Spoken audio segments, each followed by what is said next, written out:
ശ്യാമേ. ആ ശ്യാമേ. മോളെ മോളെ എന്താ? എടി നീ എന്തിനാ വിളിച്ചെന്നാ ചോദിച്ചത്? എന്ത് പറയാനാ അമ്മ? ഇവിടുത്തെ കാര്യങ്ങൾ കണ്ടപ്പോ എനിക്ക് അമ്മയൊന്ന് വിളിക്കണമെന്ന് തോന്നി. പിന്നെ കരുതി അമ്മയോട് പറഞ്ഞിട്ട് എന്തിനാ, അമ്മ കുറെ സങ്കടപ്പെടുന്നല്ലാതെ അമ്മയ്ക്കൊന്നും ചെയ്യാൻ പറ്റില്ലല്ലോ. എന്റെ വീതി, അല്ലാതെ എന്തു പറയാനാ? മോളെ ഇപ്പൊ എന്താ ഉണ്ടായത് അത് പറ. അമ്മ, രോഹിത് ഇവിടെ ഒന്നും സമ്മതിക്കുന്നില്ല, എല്ലാത്തിനും നിയന്ത്രണമാണ്. പപ്പിയാണെങ്കിൽ ഡാൻസ് പോലും കളിക്കാൻ സമ്മതിക്കുന്നില്ല. കളിക്കണ്ടെന്നാ പറയുന്നേ. അയ്യോ, അങ്ങനെ പറഞ്ഞാൽ എങ്ങനെയാ? സ്കൂളില് ഡാൻസ് കോമ്പറ്റീഷൻ നടക്കുമ്പം അവര് മാത്രം എങ്ങനെയാ കളിക്കാതിരിക്കുന്നത്? ഇവിടെ സത്യമോളും പ്രാക്ടീസ് ചെയ്യുന്നുണ്ട്. മക്കളുടെ സന്തോഷമല്ലേ നമ്മുടെ സന്തോഷം. അമ്മ, അതൊന്നും രോഹിത്തിന് പറഞ്ഞാൽ മനസ്സിലാവില്ല. രോഹിത്തിന്റെ മനസ്സിൽ മുഴുവനും ഇപ്പൊ പക മാത്രമാ.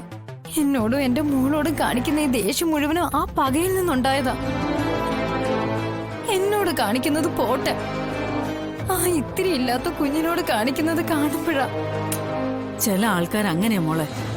ഉള്ളിൽ ഇഷ്ടക്കേട് തോന്നിക്കഴിഞ്ഞാ പിന്നെ ഇതുപോലെ ഇങ്ങനെ ദ്രോഹിച്ചുകൊണ്ടിരിക്കും. അവരെ കണ്ണടച്ചങ്ങനെ വിശ്വസിക്കാനും പറ്റില്ല.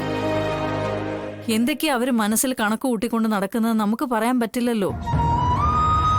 അതുകൊണ്ട് എന്റെ മോള് സൂക്ഷിക്കണേ. എന്തിനാ സൂക്ഷിക്കേണ്ട? ഇപ്പൊ ജീവിക്കാനുള്ള മോഹമൊക്കെ തീർന്നു. ഒരായുസ് മുഴുവനും അനുഭവിക്കേണ്ടതെല്ലാം ഞാൻ അനുഭവിച്ച് തീർത്തു അമ്മ. മോളെ, എനിക്ക് എന്റെ പപ്പി മോളുടെ കാര്യത്തിലേ ഭയമുള്ളൂ.